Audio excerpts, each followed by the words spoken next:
What's up, guys? Joe at Momentum Works. Today I'm going to give you a couple quick easy steps to completely destroy your brand new turbo. By the time this video is over, you'll be able to take your brand new turbo and make it look like this complete garbage that's junk. Stay tuned.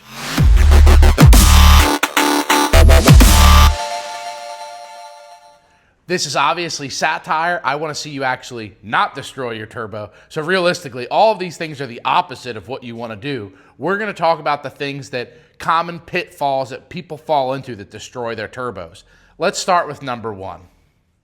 So the first thing you want to do to turn your new turbo to complete garbage is neglect to pre-lube it. Now, what does it mean to pre-lube a turbo? Well, it's exactly what it sounds like.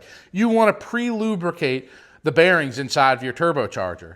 Now, when these turbos are assembled, they have assembly oil and things like that, and they get run on a VSR balancer. But then these turbos could sit in a box for a couple days, a couple weeks, a couple months, a couple years before they get used on your engine. So it's important to put oil inside them because when you put that turbo on that initial startup, those bearings are going to be dry unless there's still some residual oil from when the turbo was on the VSR balancer or assembled. So you want to make sure that there's oil in there. There's a couple different ways you can pre-lube your turbo. First, most simple, anybody can do, you can just put oil into the inlet of your turbo. You want to give your wheel a couple turns, you want to shake it back and forth, and yes, a brand new turbo will have shaft play because until it's centered by oil pressure, because there's journal bearings on this, it's going to have some shaft play. So you can spin the wheel and wiggle it a little bit to make sure the oil gets down in between those bearings so that they're not dry. The other option is you can pull one of your fuses on the truck so that when you're cranking the truck over, you're getting oil pressure at the turbo. And the third and possibly the most dangerous but coolest way I've seen guys pre-lube turbos is they'll have someone standing at the front of the truck and they'll have a set of channel locks or pliers on the compressor wheel holding it, and they'll start the truck so that you're getting oil pressure, but the turbo can't spin because you're holding the wheel, but oil pressure is going through. Definitely can't recommend that third one, but I've seen it. It's pretty badass. It's probably a great way to lose a finger. Going on the same trend, the next thing that could cause a bunch of damage to your brand new turbo is poor oil quality. And basically, so if you don't change your oil, if you have any contaminants in your oil, it's going to go right into the center section, damage your bearings, and that's going to lead to a shaft failure. First, it'll be shaft play, and then your shaft will probably snap or your turbo will start to leak. So it's very important that not only that you have oil, you have adequate oil supply, but you also have good, clean oil without debris in it. Another great way to absolutely cream your brand new turbo is to not replace your air filter or clean out your air cleaner system. Now, I know a lot of you guys have seen failed turbos where the compressor wheel gets all torn up. That compressor wheel spins in a free space. So the only way for that compressor wheel to take on damage is from foreign impact damage, FOD. You've probably seen it in a warranty report if you've ever sent back a turbo for warranty, which means something was in that airstream that damaged the wheel. So say you had a turbo explode and pieces of that compressor wheel, when they explode, that thing's going up through the air cleaner system. It could be stuck in the air filter. There's going to be debris left over. So when you put your new turbo on, if you didn't clean out the piping, as soon as that new turbo starts to spool up, it's going to suck those pieces right in like a vacuum and damage your compressor wheel.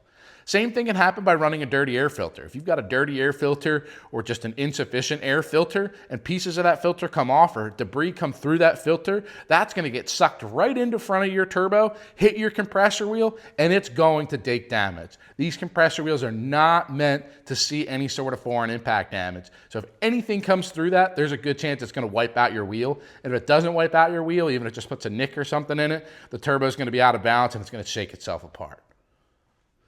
Changing gears here a bit, guys love to say that their turbo's leaking oil because it blew out a seal or it's got a bad seal.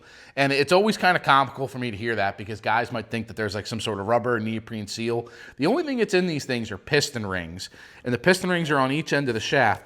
And the main thing that they're supposed to do is keep exhaust gas from going into the oil stream. It's not meant to keep the oil in because oil would go in and out of the turbo just via gravity. Turbo oil comes into the top and then it drains out the bottom. Now, for any reason that drain is blocked, the cartridge is going to start to fill up with oil because there's a cavity in there, and it's going to go somewhere, and it's going to go out those piston rings. And once it starts to go through those little cracks in the piston ring there, it's like a straw. The turbo is just going to start sucking the oil through the turbo. And that's a great way to make your turbo leak oil, is by having an insufficient drain, which means you have a drain tube that's too small, or to use gasket maker that's partially blocking your drain. That's another great way to block it up.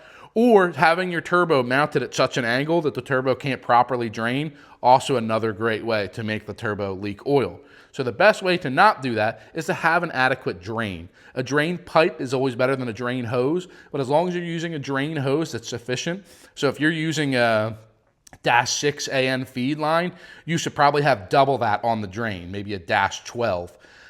Because like I said, the oil is going to fall to the bottom cavity to drain out of that turbo, but that line needs to have enough volume for that oil to drain out and return back to your oil pan and circulate through your engine again. One last great way I'll share with you to make your turbo leak oil is our pressure imbalance. So we talked about how gravity works in the turbo as the oil comes in the top and goes out the bottom. But there is a pressure imbalance because we do have those piston rings. So say, for example, you have the truck idling all night and you've got exhaust pressure on the exhaust side, but you're not making any boost because you're just idling. Eventually, that pressure is going to start to push through the turbo and it's going to start to push oil through the compressor side. So once you leave in the morning and you start driving and building boost, it's going to go away, but you're going to have that oil residue in the compressor side from a pressure imbalance.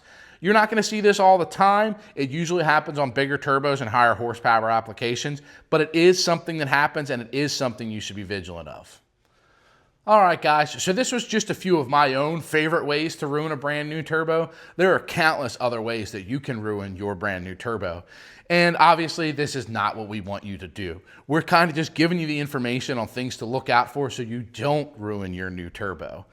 If you have any questions, you can always check us out on our website. We have a full tutorial basically troubleshooting turbo issues, what might be causing your turbo to leak, why you got foreign impact damage. We're very big on sharing information with the community. And outside of that, if you still can't figure it out, you can feel free to shoot us an email, info@momentumworks.com. We'd be happy to help out. If you have any questions or there's any topics you'd like us to cover, feel free to leave us a comment below. And until then, we'll see you on the next one. Thanks, guys.